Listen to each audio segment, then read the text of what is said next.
तो अर्जुन के सारे मनोविषाद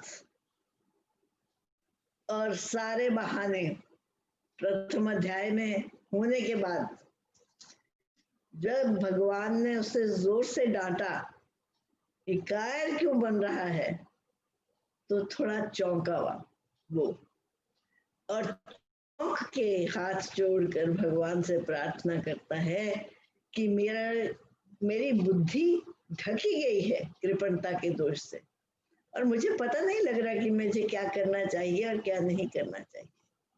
आप मुझे शिक्षा दीजिए, मैं आपकी शरण में हूँ, आपका शिष्य हूँ, जो मेरे लिए निश्चित श्रेयस्कर है वो पथ आप मुझे बतलाइए।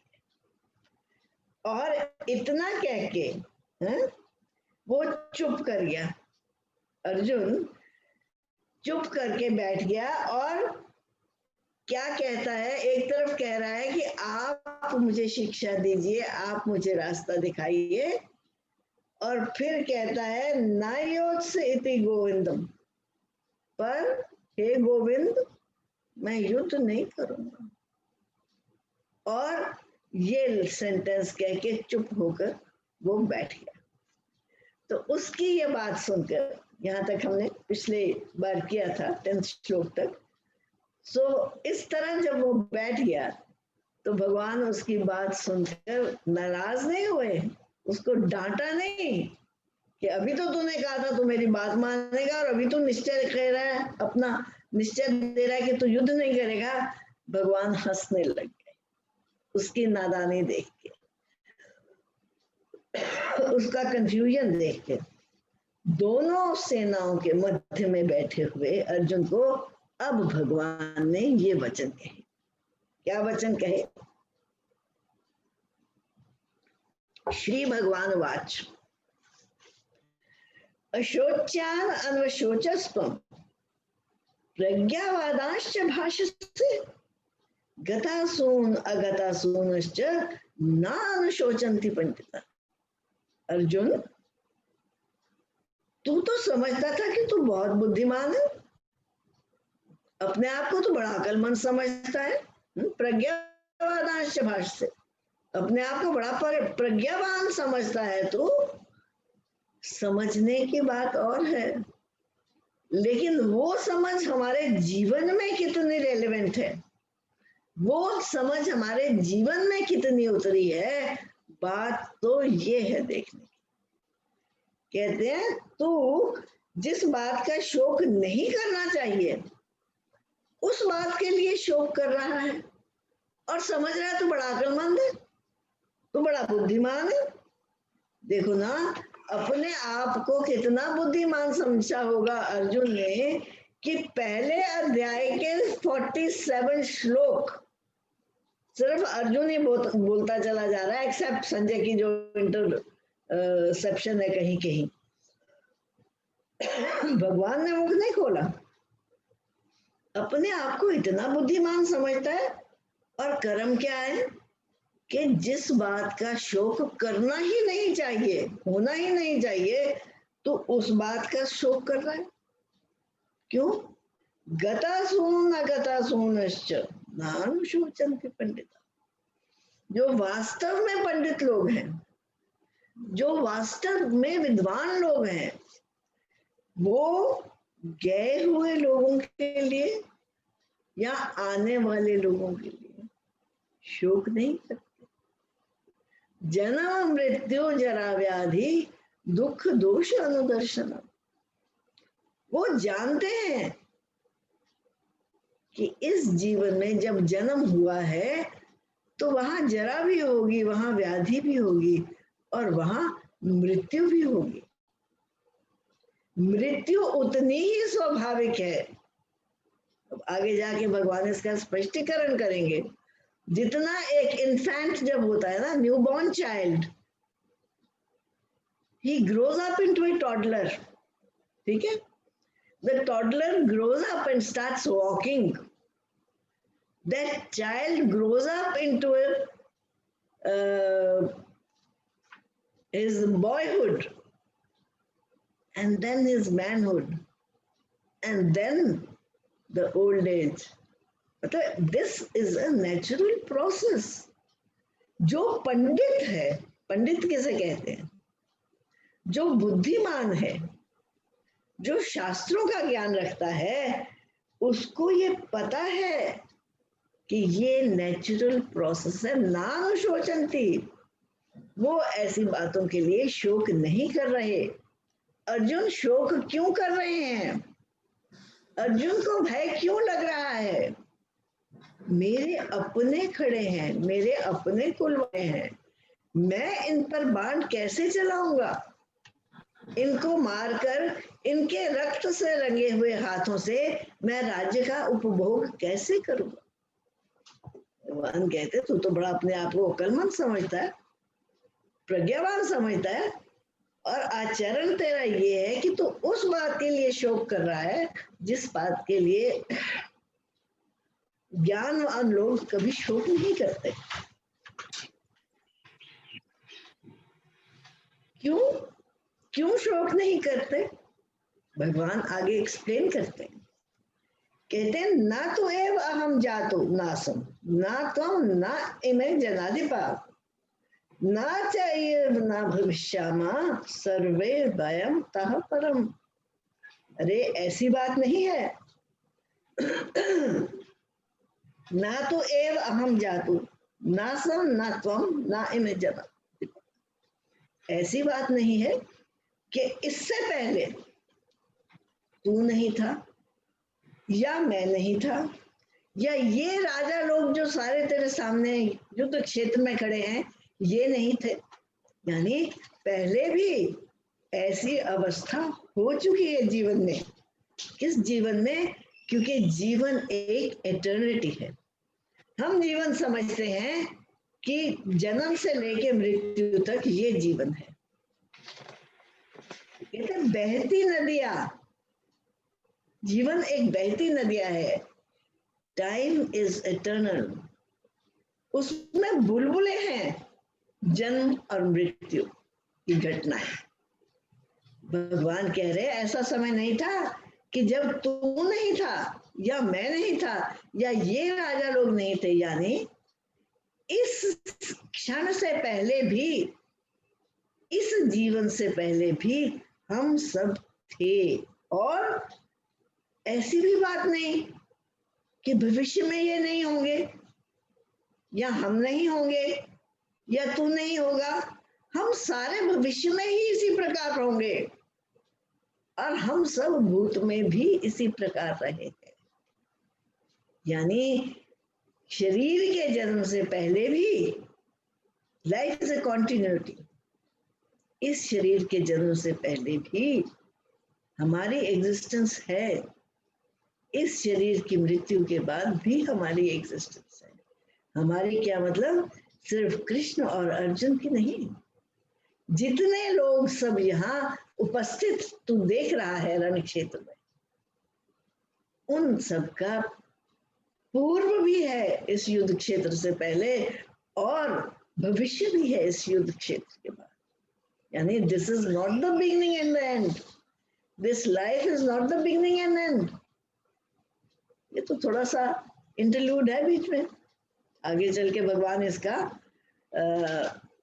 इसको एक्सप्लेन करते हैं बड़े विस्तार से। कहते हैं क्योंकि अब इस शरीर के जन्म से पहले क्या था तू? क्या तुझे कुछ याद है? क्या पता है? इस शरीर की मृत्यु के बाद तू कहाँ जाएगा? क्या उसका तुझे कुछ पता है? थोड़े से काल के लिए तुझे ये जो शरीर मिला, तू इसको पकड़ के बैठ गया और तूने मान लिया कि यही मेरा अपना है। My life is limited to this. ये पंडितों वाली बातें नहीं है, ये बुद्धिमान लोगों की बातें नहीं है, ये तो बचपने की बात, बच्चों की बातें हैं, उनकी बातें हैं जिनको समझ नहीं है। और अर्जुन बड़े शास्त्रज्ञ हैं, बड़े शास्त्र पढ़े हुए हैं, इसलिए भगवान पहली टंकार कर रहे हैं उनके ज्ञान के ऊपर कि हम इससे पहले भी थे और इसके बाद भी रहेंगे, भले ही ये शरीर इस युग में खत्म हो जाए। अब बताते हैं कैसे। It is a natural process. देहिनो अस्मिन् यथा देहे कौमारम यौवनम जरा तथा देहांतर प्राप्ति धीरा तत्र न मोहयति। कहते जिस प्रकार देहिनो, देहिनो कौन? जो इस शरीर का मालिक है, जो इस शरीर का स्वामी है। कौन स्वामी है इस शरीर का? आत्मा स्वामी है इस शरीर का। ये शरीर एक वाहन है, एक व्हीकल है, एक रथ है जो हमें मिला है इस यात्रा के लिए। किस यात्रा के लिए? कहते हैं मनुष्य शरीर का केवल एक ही पर्पस है कि अपने घर वापस चले। बाकी खाना पीना, मैथुन, उपभोग, ये सब तो सब योनियों में हो जाता है। बच्चे, उनका लालन पालन, उनका उनको एस्टेब्लिश करना, घोंसलों से उड़ा देती हैं चिड़िया, बच्चों के पंख निकल आते हैं, तो ये तो सब योनियों में होता है। लेकिन ये जो मनुष्य शरीर है ना, बड़े भाग्य मनुष्य तन पाया, बड़े भाग्य से। हमारे यहाँ तो कहते हैं ना कि 84 लाख योनियों में घूमने के बाद कहीं मनुष्य योनि की बारी आती है। कहते अब इस मनुष्य शरीर में जैसे कुमार अवस्था आती है, जैसे युवा अवस्था आती है, जवानी आती है, जैसे बुढ़ापा आता है, जिस तरह ऑटोमेटिकली कुछ एफर्ट नहीं करना पड़ता, automatically this stages keep changing. One keeps growing up and maturing into the next stage. कहते बिल्कुल उसी तरह तथा देहांतर प्राप्ति, बिल्कुल उसी तरह स्वतः दूसरे शरीर की प्राप्ति हो जाती है।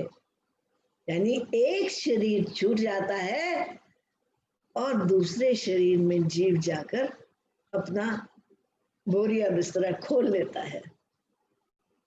धीरा तत्र न मोहित। जो धीर है, जो धैर्यवान है, जो पंडित है, वो इस प्रक्रिया को, वो इस प्रोसेस को भली भांति समझता है। इसलिए तत्र न मोहित, उससे घबराता नहीं है, उससे डरता नहीं है, क्योंकि ये तो होगा ही। ये तो नियम है सृष्टि का, ये तो नियम है इस शरीर का।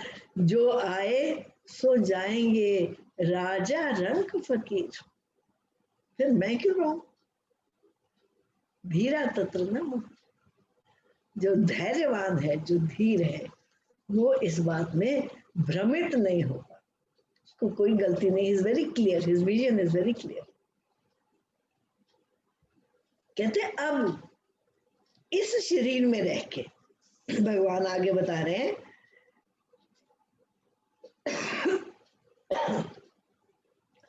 मात्रा स्पर्शास्तु कौन्तेय शीतोष्ण सुख दुखदा आगम अपाइनो अनित्यांश तान तितिक्षस्व भारत। मात्रा स्पर्शास्तु, मात्राएं क्या?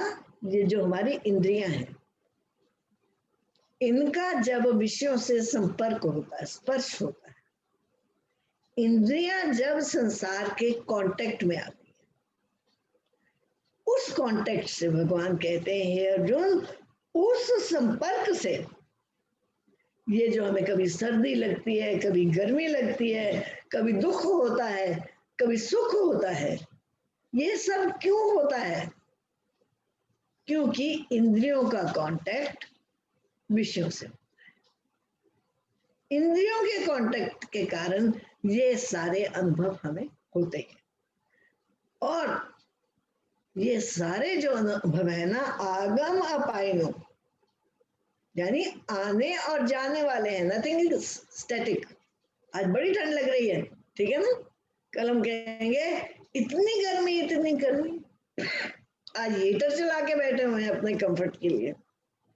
कल हम कहेंगे अरे एसी चलाओ, बुरा हाल हो गया गर्मी के मारे, आ गए वो पाई में। ये आने जाने वाली परिस्थितियां, सदा रहने वाली परिस्थितियां नहीं है, अनित्य है, टेम्परेरी है, दे नॉट परमानेंट।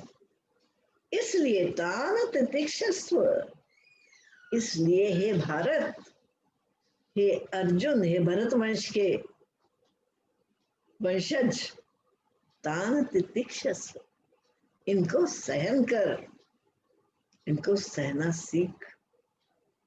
जो भी परिस्थितियां आ रही हैं संसार में, इस शरीर के कांटेक्ट में आने से, इस शरीर के संसार के साथ कांटेक्ट में आने से, वो सब कुछ, all those experiences are temporary, this will also pass away, nothing is going to stay. इसलिए तान तितिक्षस्व, भगवान आदेश दे रहे हैं कि इनको बर्दाश्त कर, इनको सहन कर, इनसे डोलना, और इन परिस्थितियों के परिवर्तन की ना तो इच्छा कर और ना इनके लिए यत्न कर। ये अपने आप जैसे आए हैं वैसे ही ये परिस्थितियां निकल भी जाएंगी। अब आगे भगवान क्या कहते हैं,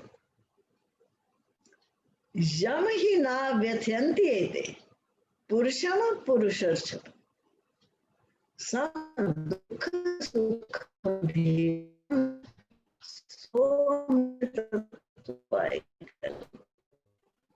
क्या बात कहती है, जो सुख और दुख है, जो आने और जाने वाले सुख दुख हैं, जिस पुरुष को ये सब दुखी नहीं करते, the one who is not disturbed nor touched nor influenced by all these situations। क्या उसके जीवन में सिचुएशंस आती नहीं है? क्या उसके जीवन में सोटू से सुख दुख आते नहीं है? सब कुछ आता है, साधारण से साधारण परिस्थितियां भी आती हैं। देखो, जितने भी भक्त हुए हैं, जितने भी संत जन हुए हैं, अगर हम उनके जीवनों को देखें, क्या उनके जीवन हमारे जीवनों से कुछ भिन्न थे? क्या उनके जीवन ऐसे ही कांच के घरों में थे जहां पर कोई विपरीतता ही नहीं टच करती थी? ध्यान से देखा जाए तो जितनी विपरीतता भक्तों और संतों के जीवन में आई है, उतनी विपरीतता की तो हम कल्पना भी नहीं कर सकते। मीराबाई जी का जीवन ले लो, राज रानी थी, राज रानी होते हुए भी उनको क्या क्या बर्दाश्त नहीं करना पड़ा। और किसी का भी जीवन ले लो, कबीर का जीवन ले लो, संत ज्ञानेश्वर का जीवन ले लो, किसी का भी जीवन ले लो, लेकिन भेद क्या था? जब ही ना व्यथयन्ति, उनको ये सारी परिस्थितियां आती तो जरूर थी, लेकिन उनको व्यथित नहीं कर सकती, उनको छू नहीं सकती थी। किसको? पुरुषों पुरुषर्षभ, पुरुषों में सर्वश्रेष्ठ कौन है? जो बाहर की परिस्थितियों के आने और जाने से विचलित ना हो, दुखी ना हो, सुख आए तो इलेशन ना हो, दुख आए तो डिप्रेशन ना हो, दोनों को समान भाव से देख सके। कहते जो जिसको ये परिस्थितियां व्यथित नहीं करती, सम दुख सुखम धीरम, जो सुख और दुख में समत्व भाव में स्थित रहता है, वो जो है ना, सो अमृतत्वाय कल्पते, ही क्वालिफाइज। भगवान ने बड़ी केयरफुली लैंग्वेज चूज करिए। ये नहीं कहते उसको अमृत मिल जाता है, ये नहीं कहते कि वो तो अमर तत्व के साथ एक हो जाता है। सो अमृतत्वाय कल्पते, ही क्वालिफाइज कि वो उस रास्ते पर चल सके जो उसे अमृत तक ले जाएगा। क्योंकि जब तक हम संसार के बाह्य विषयों से और बाह्य संपर्कों से ही व्यथित होते रह रहे हैं, तब तक हम अगली बात क्या सोचेंगे, अगली बात क्या समझेंगे। अर्जुन तो पुरुषों में श्रेष्ठ है भाई, तूने तो अपने जीवन में इतनी श्रेष्ठता प्रूव करी है और तू व्यथित हो गया इतने छोटे से इंद्रियों के संपर्क से। युद्ध क्षेत्र को देखकर तेरा दिल डोल गया। ये तो कोई पंडितों वाली बात नहीं है, ये तो कोई बुद्धिमानों वाली बात नहीं है। बुद्धिमान जो है उसको कोई चीज स्पर्श नहीं कर सकती। इसका अर्थ ये नहीं कि कोई परिस्थिति आती नहीं है, परिस्थितियां आती हैं लेकिन उसको स्पर्श नहीं करती। बिना छुए तूफान आते हैं लेकिन बिना उसको डिस्टर्ब किए वो वापस हो जाते हैं। आगे भगवान कहते हैं, ना असतो विद्यते भावो ना अभावो विद्यते सता, उभयोरपि दृष्टो अंतः तो अन्यो तत्वदर्शी भी। कहते जो सत्य है ना, सत्य का अभाव कभी नहीं हो सकता, यानी सत्य का नाश कभी नहीं हो सकता। सत्य हमेशा एटर्नल है, सत्य हमेशा एक रूप रहता है। और जो सत्य नहीं है, जो असत्य है, वो कभी सत्य बन नहीं सकता। हम जितना मर्जी अपना इन्फ्लुएंस लड़ा लें, जितने मर्जी ऊंचे आसन पर बैठ जाए, जितनी मर्जी ऊंची आवाज में बोल लें, लेकिन क्या उससे झूठ कभी सच बन सकता है? जो सच है उसका कभी अभाव नहीं होता, और जो सत्य है, असत्य है, वो कभी सच हो नहीं सकता। और सत्य क्या है और असत्य क्या है, इन दोनों का पता कैसे लगे? उभयोरपि दृष्टो अंतः अन्यो तत्वदर्शी भी। अब सत्य क्या है और असत्य क्या है, इन दोनों का जो अंतर है, इन दोनों का जो भेद भाव है ना, वो किसने देखा है? जो तत्वदर्शी भी, जो तत्व को जानने वाले हैं, वो जानते हैं कि सत्य क्या है और असत्य क्या है, किसका नाश होता है और किसका नाश नहीं होता। अब भगवान इस बात का आगे विस्तार कर रहे हैं कि किसका नाश होता है, सत्य क्या है और असत्य क्या है। तत्वदर्शी इस भेद को जानते हैं, लेकिन अब भगवान अर्जुन को ये भेद बता रहे हैं। आगे कहते हैं श्लोक 17 में, अविनाशी तो तत्विद्धि येन सर्वम इदम तत्, विनाशम अव्यस्य अस्य न कश्चित कर्तुम अर्हति। अविनाशी कौन है? सत्य कौन है?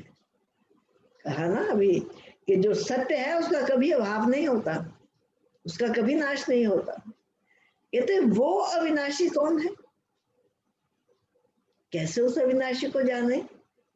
भगवान कहते तत्विद्धि येन सर्वम इदम तत्, तू अविनाशी उसको जान जिससे ये संपूर्ण जगत व्याप्त है, जो सारे संसार में समाया हुआ है, जो सारे संसार की चेतना बनकर व्याप्त है, और सारा संसार जिसके दम से रहा है, उसको तू अविनाशी जान।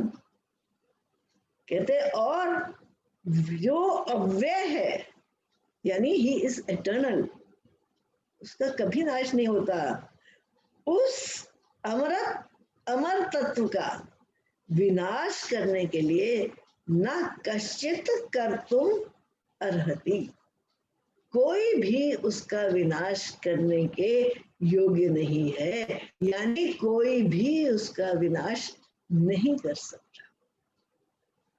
सच्चा वो कहते ना, अंत में जीत सत्य की ही होती है। थोड़ी देर के लिए ढक सकते हैं सत्य को झूठ के झमेले खड़े करके, लेकिन अंतोगत्वा जीत हमेशा सत्य की होती है। सत्य का नाश करने के लिए किसी में भी सामर्थ्य नहीं है।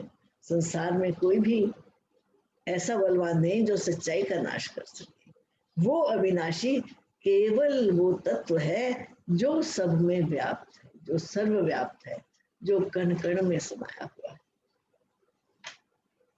ये तो अविनाशी की बात करी, क्योंकि यहाँ पीछे क्या क्या है ना असत्य विद्यते भावो न अभावो विद्यते सता। तो पहले अविनाशी की बात करी जिसका कभी विनाश हो नहीं सकता। अब जो विनाशवान है, जो असत है, अब उसकी बात करते हैं। वो क्या है? अंतवंत इमे देहा नित्यस्य उक्ता शरीरिण। ये जो शरीर है, इमे देहा, ये सारे शरीर जो है ना, जो नजर आ रहे हैं ये युद्ध क्षेत्र में खड़े हुए, अंतवंत इमे, ये सब अंतवान है, अंतवंत, नाशवान है, नाश होने वाले हैं।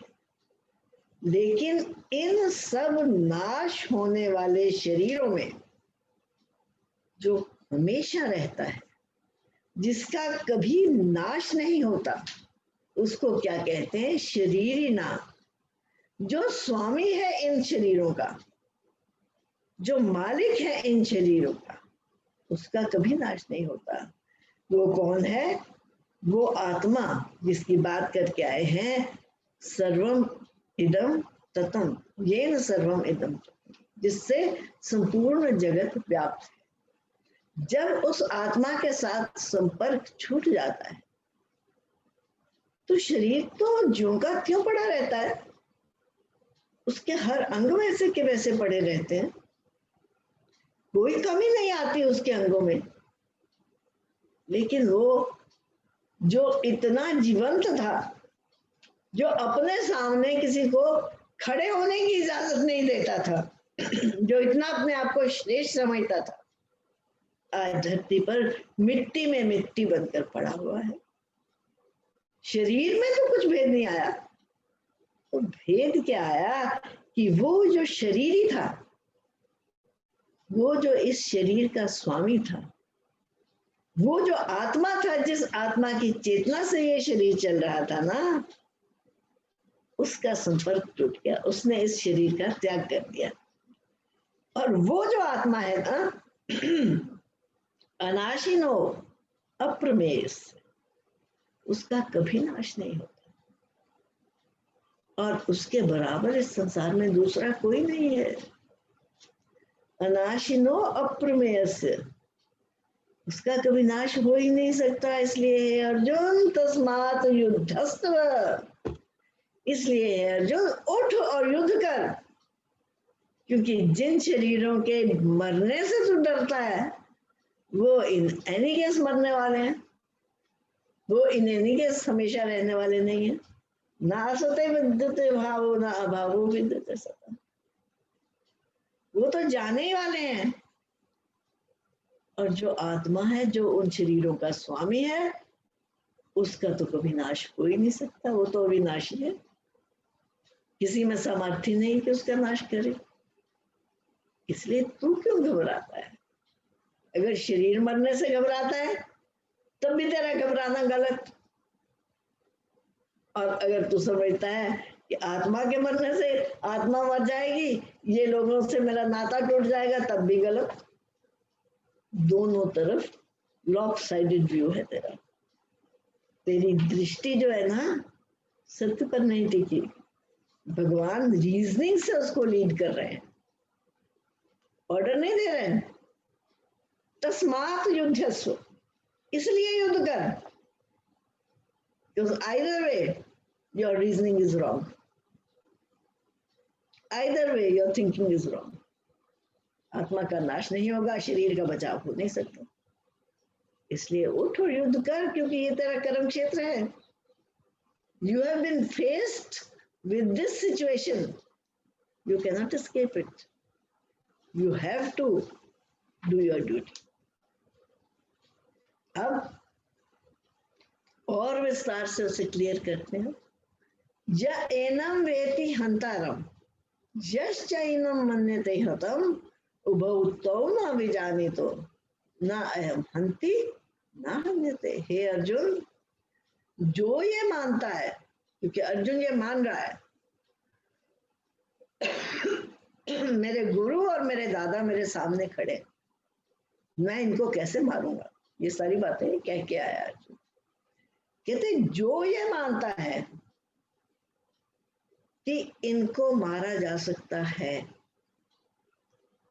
या जो ये मानता है कि कोई इन्हें मार सकता है, यानी अर्जुन समझता है मैं इनको मारूं। अर्जुन की समस्या ये है ना, कहते जो ये समझता है कि इनको मारा जा सकता है, या जो समझता है कि मैं इनको मार सकता हूं, दोनों ही नहीं जानते, दोनों ही अज्ञानी है। वो क्या नहीं जानते?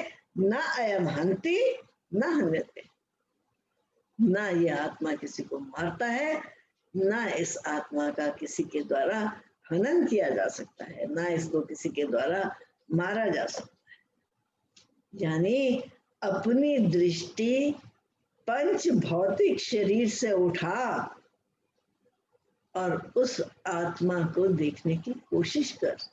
संबंध उस शरीर से नहीं है,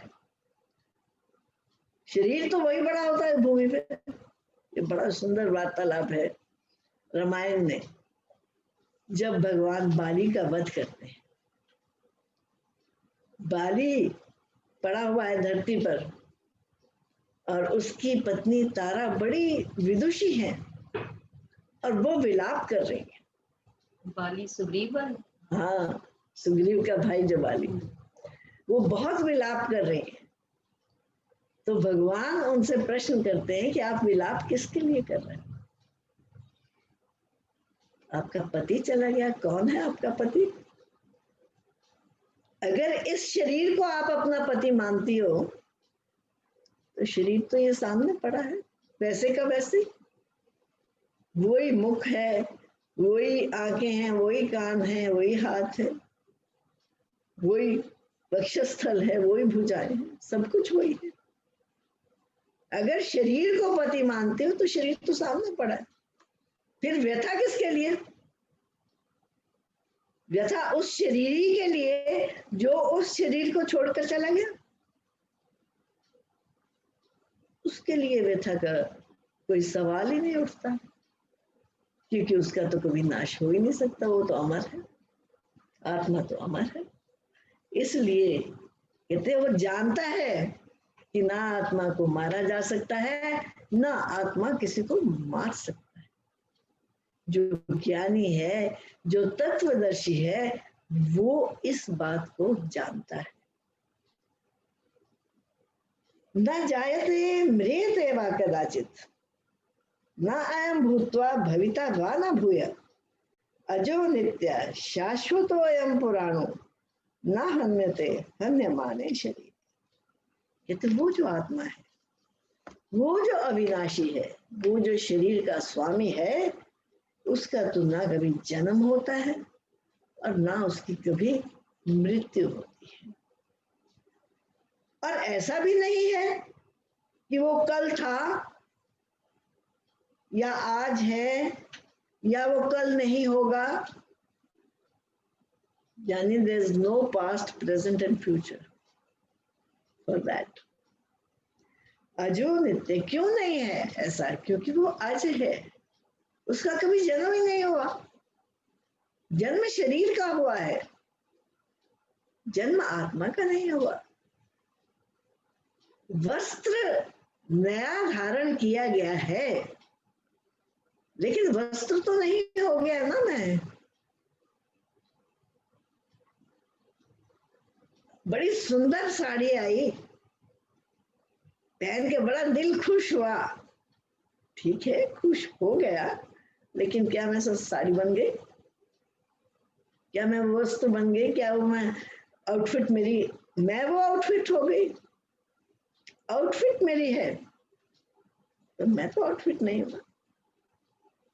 इस बात को ध्यान से समझें। शरीर का और आत्मा का नाता भगवान बड़ी स्पष्टता से समझा रहे। ना उसका कभी जन्म होता है, ना उसका कभी मरण होता है। और ये भी बात नहीं है कि वो कल था और आज नहीं है, या आगे कभी नहीं होगा। क्यों? क्योंकि वो अजय है, उसका कभी जन्म हुआ ही नहीं। वो नित्य है, वो शाश्वत है, वो पुराण है।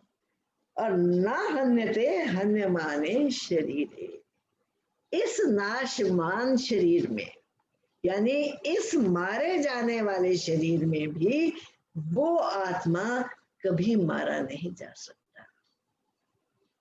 अर्जुन का संकोच, अर्जुन का भय एड्रेस कर रहे हैं भगवान।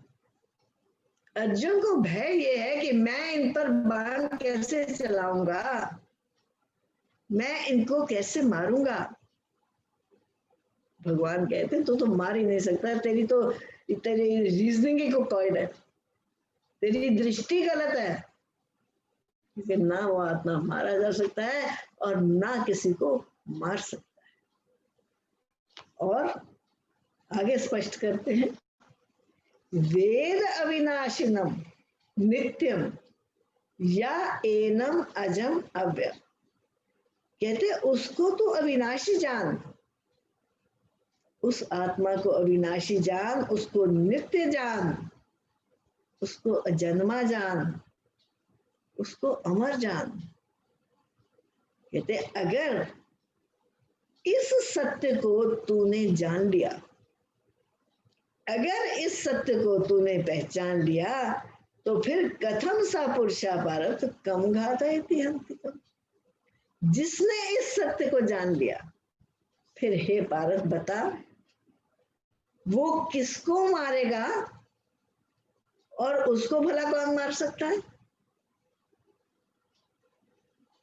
क्योंकि जिस शरीर को मारा जा रहा है या जो शरीर मार रहा है वो तो वो है ही नहीं, वो तो पहले ही उससे अलग है।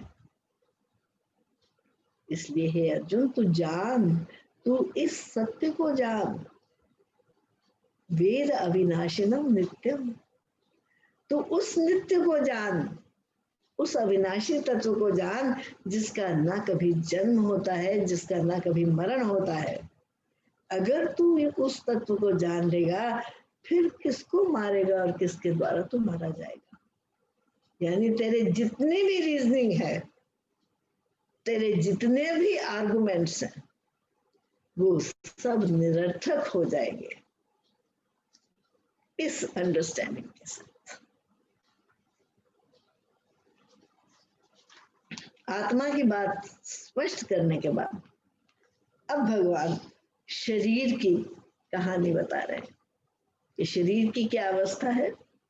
वासांसी जीर्णानि यथा विहाय नवानि गृह्णाति नरोपराणि तथा शरीरानि विहाय जीर्णानि अन्यानि संयाति नवानि देहि।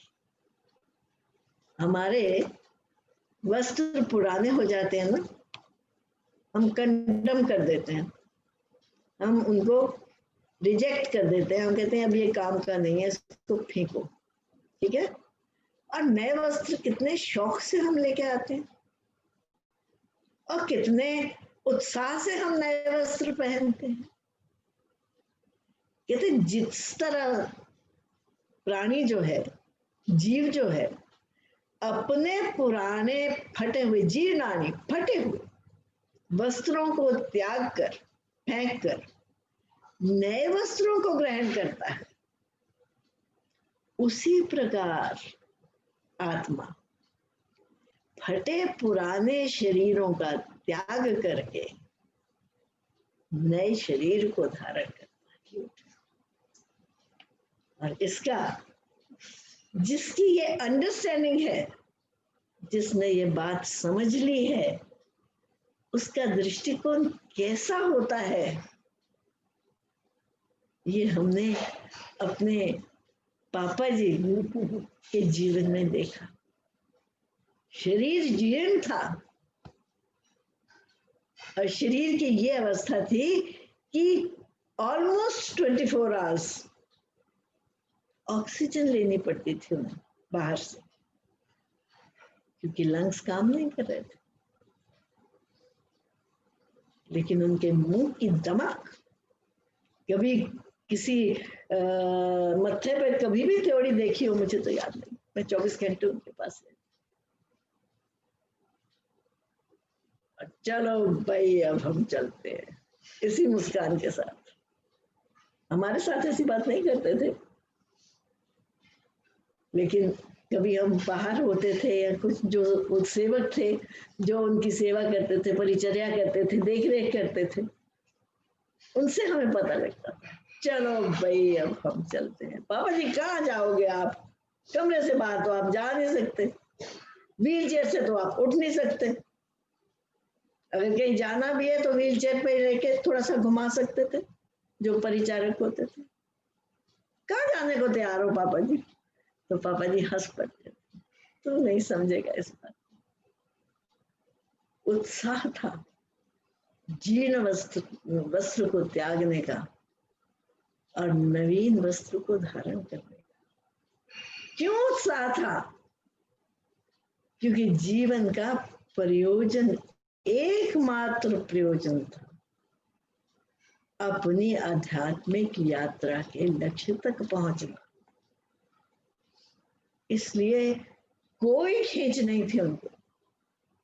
There was nothing to pull him back कि ये मेरी बेटियां, ये मेरी पत्नी, ये मैंने इतना विस्तार, ये देखो इतना बड़ा अस्पताल बनाया, ये मेरा इतना कुछ, ये मेरा शरीर इतना हष्ट पुष्ट, इतना सुंदर। जो जानते हैं उनको वो जानते हैं क्या उनका व्यक्तित्व था, लेकिन कहीं भी संग नहीं था। पता था पुराने वस्त्रों को त्याग कर नए वस्त्र धारण करते, तथा शरीराणि विहाय जीर्णानि अन्यानि संयाति नवानि देहि। जिस तरह हम पुराने वस्त्रों को त्याग कर नए वस्त्रों को उत्साह से धारण करते हैं ना, उसी प्रकार देही, देही कौन? जो इस देह का स्वामी है, जो इस देह का मालिक है, उसी प्रकार वो जीर्ण शीर्ण हुए शरीर को त्याग कर नए शरीर को धारण करता है। ये है संबंध जीव का और आत्मा का। और हमने अपने आप को सीमित कर लिया एक वस्त्र में, हमने अपने आप को सीमित कर लिया इस वस्त्र के जो अटैचमेंट्स हैं उनके साथ। ये वस्त्र ही मेरा नहीं है भाई, तो इस वस्त्र की अटैचमेंट्स मेरी क्या होंगी? जितने भी नाते, जितने भी रिश्ते हैं, वो सारे इस शरीर के हैं। और असलियत ये है कि ये शरीर ही मेरा नहीं है। इस शरीर से भी मेरा संबंध एटर्नल नहीं है, मेरा संबंध हमेशा रहने वाला नहीं। अर्जुन, तू घबरा रहा है इन शरीरों के धरती पर गिरने से? क्या कर रहा है? जगा रहे हैं भगवान, बता रहे हैं शरीर की वास्तविकता। और ये तो है शरीर की अवस्था, और जो इस शरीर का स्वामी है, जो इस शरीर का मालिक है, उसकी क्या अवस्था है? न एनम छिन्दन्ति शस्त्राणि, न एनम दहति पावका, न चैनम क्लेद्यन्ति आपो, न शोषयति मारुत।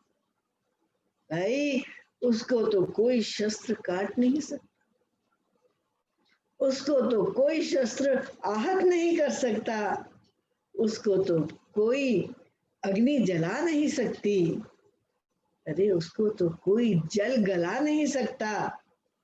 और उसको कोई वायु सुखा नहीं सकती। यानी पांचों तत्व जो है इस सृष्टि के, ये शरीर उन पांचों तत्वों से बना हुआ है। शरीर उन पांचों तत्वों से प्रभावित होता है। शरीर को अग्नि जला देती है, शरीर को शस्त्र काट देते हैं, शरीर को पानी गला देता है, शरीर को वायु सुखा देती है, लेकिन आत्मा को नहीं। आत्मा को तो ये पांचों तत्व छू भी नहीं सकते। आत्मा तो इनकी पकड़ से बहुत दूर है। क्यों? अच्छेद्योयम अदाह्योयम अक्लेद्यो अशोष्य। उसी बात को रिपीट कर रहे हैं भगवान। किसी बात को इम्प्रिंट करना हो ना, पक्का किसी का इम्प्रेशन करना हो ना, तो बार बार उस बात को कहना पड़ता है। टीचर बार बार वो लेसन जो है ना रिपीट करता है ताकि दिमाग में ठीक तरह से बैठ जाए स्टूडेंट। अर्जुन को कहते हैं अच्छेद्योयम, ये जो आत्मा है ना, इसमें कोई इसका छेदन नहीं हो सकता, यानी कोई शस्त्र इसके बीच में से नहीं निकल सकता। अदाह्योयम, कोई अग्नि इसको जला नहीं सकती, कोई पानी इसको गला नहीं सकता, कोई पवन इसको सुखा नहीं सकती। क्यों? क्योंकि ये आत्मा नित्य हमेशा रहने वाला है, इसका कभी नाश नहीं होता। सर्वगता, सर्वव्याप्त है।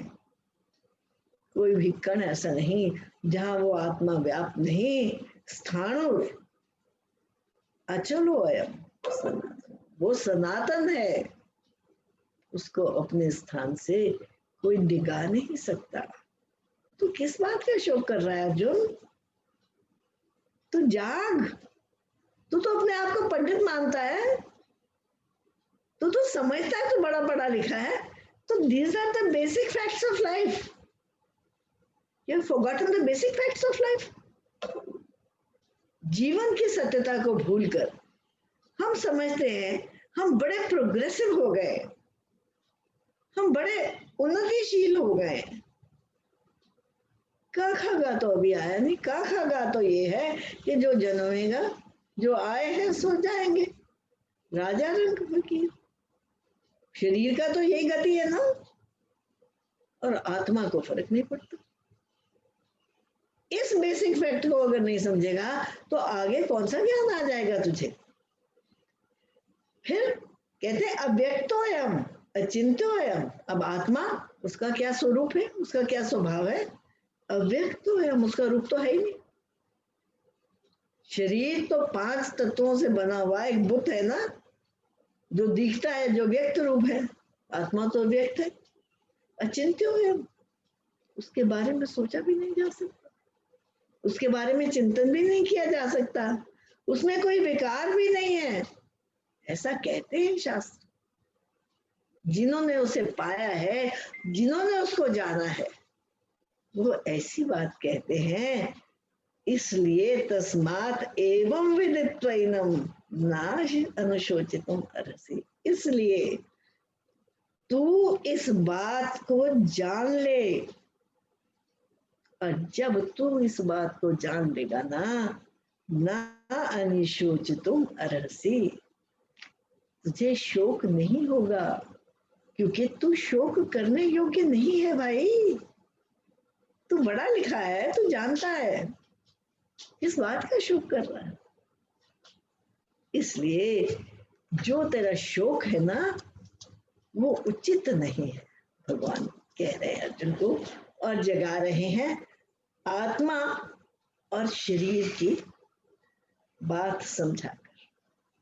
भगवान ने शुरू किया है टॉप ज्ञान से। टॉप ज्ञान या एलिमेंट्री ज्ञान, कुछ भी कह लो, शब्दों का फायदा है तो एलिमेंट्री ज्ञान। एलिमेंट्री ज्ञान है कि जिस पल जन्म, तन का जन्म हुआ, मृत्यु तिलक था लग चुका। जिस पल तन जन्मा उस पल ही निश्चित था कितने श्वास हैं इसके, और कितने श्वास लेने के बाद इस शरीर का त्याग करना होगा। लेकिन क्योंकि हम शरीर के साथ इतने ज्यादा अटैच्ड हैं, अटैच्ड क्या, हम इतने ज्यादा तद्रूप हुए हुए हैं, एक रूप हुए हुए हैं कि शरीर के अतिरिक्त अपने अस्तित्व को समझने का साहस हम कर ही नहीं सकते, समझने की बात हम सोच ही नहीं सकते।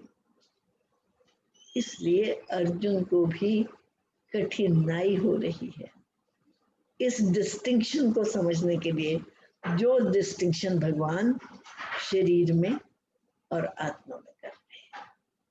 ये ज्ञान के दृष्टिकोण से उन्होंने पूरी डिस्टिंक्शन करी। देखा अर्जुन अभी निश्चिंत नहीं हुए, अभी उनकी चिंता खत्म नहीं हुई, तो भगवान एक स्तर नीचे उतर आए। अच्छा, अगर तू ये मानता है कि जन्म होता है तेरा, कि जन्म हुआ है इन सब का, फैक्ट तो ये है कि जन्म तो आत्मा का तो होता ही नहीं, और शरीर 5 भूतों से बना है, 5 भूतों में विलीन हो जाएगा। लेकिन अगर तू मानता है कि जन्म होता है, अगर तू मानता है कि तेरा जन्म हुआ, तेरे ये जो कुल संबंधी खड़े हैं इन सब का जन्म हुआ, अगर तू ये मानता है तो जातस्य ही ध्रुवो मृत्यु, भाई जिसका जन्म हुआ है ना उसकी मृत्यु भी अटल है। क्या संसार में कोई ऐसा है जन्मा जिसकी मृत्यु ना हुई हो? जिसका जन्म हुआ है भाई उसकी मृत्यु तो निश्चित है, और जिसकी मृत्यु हुई है, मृत्यु इज नॉट द एंड, जिसकी मृत्यु हुई है ध्रुवम जन्म मृतस्य च, उसका जन्म भी होगा, उसका पुनर्जन्म भी होगा। इसलिए वो the end of the body is not the end of life, it is only a transition. एक कमरे में से कदम उठा के दूसरे कमरे में चले गए। बड़ी मुझे बात याद आई सुंदर, ठाकुर थे ना श्री रामकृष्ण परमहंस, उन्होंने जब शरीर का त्याग किया, देह को त्यागा, तो शारदा मां उनकी पत्नी, उनके हाथों में बड़े सुंदर कड़े थे पहने हुए, तो जो ट्रेडिशन जो मानते हैं विधवा हो गई अब श्रृंगार नहीं करना, तो अपने हाथों की चूड़ियां और कड़े उतारने लगी। तो रामकृष्ण शरीर रूप में उनके पास आए और उनका हाथ रोका, ये क्या कर रही हो? मैं कहाँ गया हूं, एक कमरे से दूसरे में तो गया हूं। जो आत्मा में स्थित है उसके लिए शरीर का त्याग is just a transition, step forward. इस कमरे में नहीं, उस कमरे में सही, क्योंकि वो अपने आप को शरीर नहीं समझता। हम अपने आप को शरीर समझते हैं, हम शरीर के जन्म को अपना जन्म और शरीर की मृत्यु को अपनी मृत्यु समझते हैं। भगवान कहते हैं भाई अगर तू ये भी समझता है, मान लेते हैं तेरी बात, तो भी जो जन्मा है उसकी मृत्यु तो निश्चित है, और जिसकी मृत्यु हुई है उसका पुनर्जन्म भी निश्चित है। इसलिए इन दोनों ही अवस्थाओं में तस्मात् अपरिहार्य अर्थे न त्वम शोचितुम अर्हति, इसलिए दोनों ही अवस्थाओं में तुझे शोक करना उचित नहीं है। डजंट बिहोव यू, तेरी अपनी ही रीजनिंग को भी ले, तेरी रीजनिंग से भी शोक करना नहीं बनता। इसलिए अर्जुन इस शोक का त्याग कर दे, तो शोक करने के योग्य नहीं है। Doesn't बिहोव you. सो भगवान ये अर्जुन को शरीर के मोह से बाहर निकालने के हर पॉइंट ऑफ व्यू से उसको रीजनिंग दे रहे हैं। आगे चले कि हो गया समय? हो गया समय। जहाँ रुकते फिर कल यहाँ से आगे चलते हैं। आज बड़ी सुंदर जर्नी थी। ब्यूटीफुल। भगवान जी जीवन की जर्नी में अर्थ भर रहे हैं। जर्नी तो हम सभी कर रहे हैं, विवश चले जा रहे हैं। भगवान चलो उनका नाम ले।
हाँ, इंदिरा गांधी के जैसे बाल करा ले।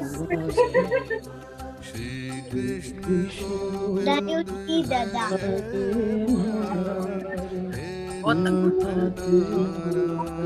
बैंकिंग करने की टाइम हमारा दादा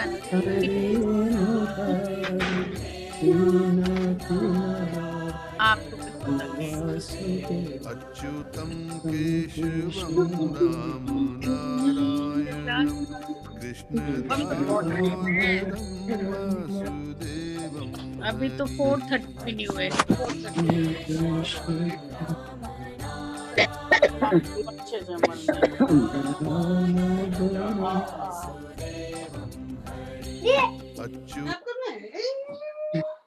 Would you want to go to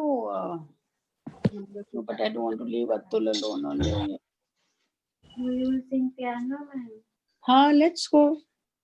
Should I ask her what's the booking and all? ये मेरा बेबी नहीं, मीनू दीदी है। बेबी का हाथ है और किसी का हो ही नहीं। Hello Vishnuman ji, you are muted. Vishnuman ji unmute कर लो अपने आप को।